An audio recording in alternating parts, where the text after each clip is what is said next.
Just about any horror franchise would have to have a black sheep in its franchise, where it's based on, well, the series or feels like a spin off of it. Well, in 2021, Saw got it. I consider this to be a black sheep, even though it's got mostly a black cast, though. So prepare yourselves. Here's my review of Spiral from the Book of Saw. This is Big D's Entertainment Rankings and Reviews.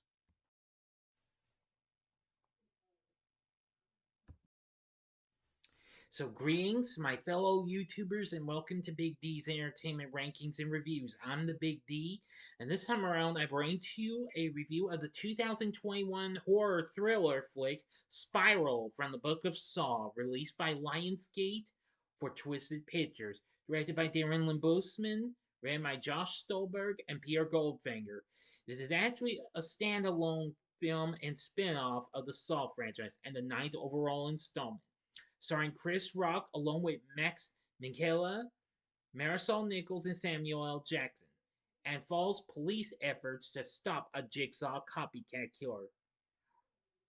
The original creators of the series, James Wan and Lee Wanell, as well as Rock and series veteran Kevin Gruder, serve as executive producers. The film was released on May 14th, 2021, though it was supposed to come out the previous year, but got delayed due to the pandemic and did okay, but not great. It became the lowest grossing film of the franchise. And well, though it involves a copycat killer, I will say I consider this to be the black sheep of the group. But it got mixed reviews though, unlike most of the films, becoming the first since Saw 6 to get mixed reviews. During a 4th of July parade, off duty detective Marv Boswick chases a thief down a sewer drain pipe, attacked from behind by a figure wearing a pig mask. Boswick awakens to find himself suspended by his tongue in an active subway tunnel and is given a choice via recorded message: tear out his tongue and live, or remain until the next train arrives, killing him. Unable to escape the trap in time, Boswick is hit by the train and killed. The next day, police captain Angie Garza assigns Detective Zeke Banks a new partner, idealistic rookie William Schenk. Zeke and Schenk investigate Boswick's death, and Zeke recognizes the elaborate trap as the modus operandi of the now deceased Jigsaw killer. Meanwhile, homicide detective Fitch, who, who several years prior had ignored a backup call from Zeke, resulting in Zeke nearly getting killed, is abducted and placed in a trap where he must allow a device to rip his fingers off to avoid electrocution in a filling water basin. He also fails to escape and dies. Some officers begin to suspect that Zeke may be responsible due to his history with Fitch. A box then arrives at the station containing a pig puppet and a piece of Schenk's tattooed skin inside. A small vial inside the box directs the police to a butcher shop, which was previously a hobby shop that Zeke and his father, retired Chief Marcus Banks, used to visit. Upon arriving, the team discovers a tape recorder and a skinned corpse identified as Schenk. Deciding to track down the killer himself, Marcus travels to a warehouse where he's abducted. Shortly afterwards, Garza is kidnapped and placed in a trap in the precinct's cold storage, where she has to sever her spinal cord on a blade to stop boiling wax flowing from a pipe onto her face. She fails to do so and dies from her injuries moments before Zeke discovers her body. While chasing a lead, Zeke is captured and wakes up at the warehouse, handcuffed to a pipe with a hacksaw nearby. He considers sawing off his arm, but successfully escapes using a loose bobby pin. He then escapes his former partner, Pierre Dunleavy, who was in prison when Zeke exposed a murder he committed, chained in place. In front of him is a large glass crushing machine, which had been modified to hurt shrapnel at him. A tape recorder explains that Zeke can choose to either free him or leave him to die. Although Zeke attempts to save Dunleavy, he cannot get to the key in time. Well, moving to another room, Zeke then finds Shank, who is revealed to have faked his own death by using the skinned corpse of the thief who lured Boswick into the tunnels, and he has been the copycat all along. He explains that his last name is actually Emerson, the son of Charlie Emerson, who was the man Dunleavy killed because he had agreed to testify against a dirty cop. He also reveals that Marcus, during his time as chief, deliberately protected corrupt officers to clean the streets of crime more efficiently under Article 8. Now for the ending, you know the procedure. You have 5 seconds to stop this video at once. Go to the description box below and fast forward to the time below. If you've seen this movie already, please continue.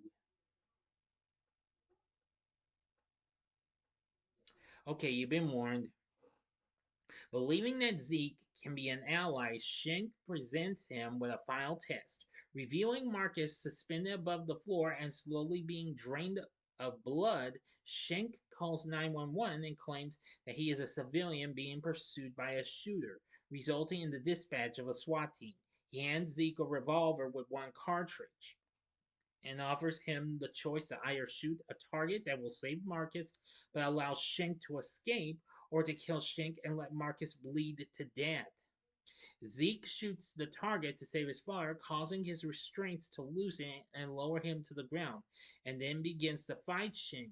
The SWAT team arrives and inadvertently triggers a tripwire, causing Marcus' restraints to yank him upward again. The movement reveals a gun affixed to Marcus' arm, leading the SWAT team to mistake him for the shooter and kill him. Zeke screams in despair as Shank escapes. End of story.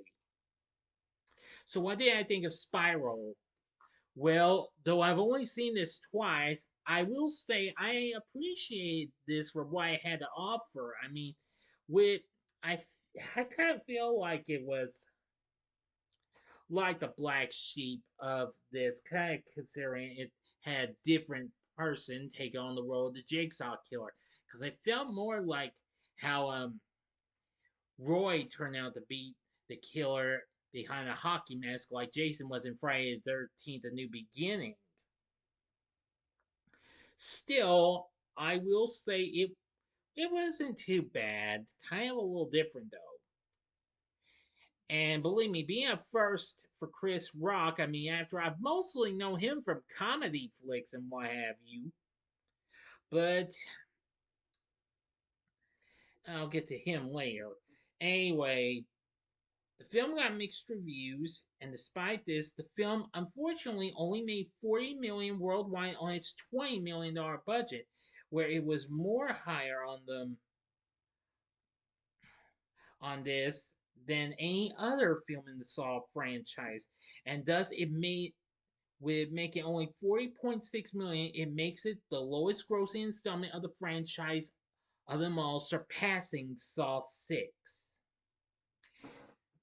Rotten Tomatoes has a score of 37, saying the film suggests an interesting new direction for the Saw franchise, even if the gory sum is rather less than its parts. I agree on that. Metacritic has a score of 40. Audiences Pub by Cinema score gave it a B minus, while Post-Track reported 63% of audience members gave it a positive score, with 43% saying they would definitely recommend it.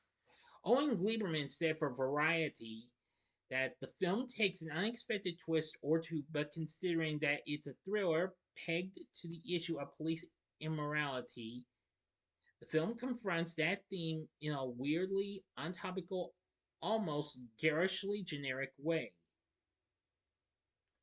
The rap set according to William Bibiani, excuse me, and I hope I pronounced that right, said the screenplay captures the grizzled cop movie tone and draws some memorable characters, but the storyline is rote, the mystery is frustratingly predictable, and the imaginative deaths are not far, but less imaginative than ever.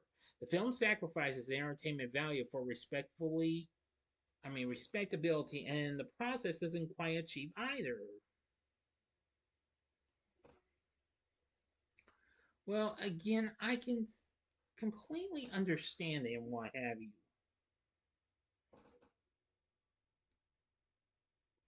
So, in the end, I'm going to say the film's fine, Wivey.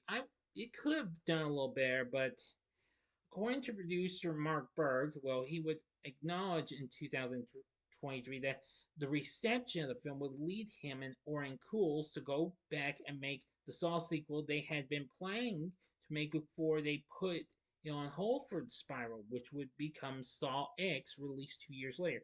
And Berg has stated that he is proud of how Spiral turned out, but it wasn't a box office success as they had expected. And that's understandable because, as I've said, it's the lowest grossing film of the franchise. It would be followed with Saw X. There had been talks of a TV show even to follow in the form of Spiral, but that hasn't even got off the ground either. Oh well. Still, they did bring Charlie Clouser back on board to direct, well, to do the score for the film, and Darren Lynn Bousman back again after Saw 4 to direct. I'm very happy they brought him back. So it's not completely bad in what have you in ways, but it could have been better. I will say some of the kills turn out to be pretty shocking in some parts. Maybe not a whole lot, but I will say it was fine, what have you. For the cast, we have Chris Rock as Detective Zeke Banks. I will say he's good. Max Minghella played Shank. I'll give him props. Samuel L. Jackson was rather surprised to see him in this as Marcus Banks. Yeah, he's fine in this. Marisol Nichols played Garza. Good. Daniel Petronijevic, I'm sorry if I mispronounced that, as Boswick. He's fine. The rest of the cast, well, they're not completely bad. But like I said, it could have been a little better.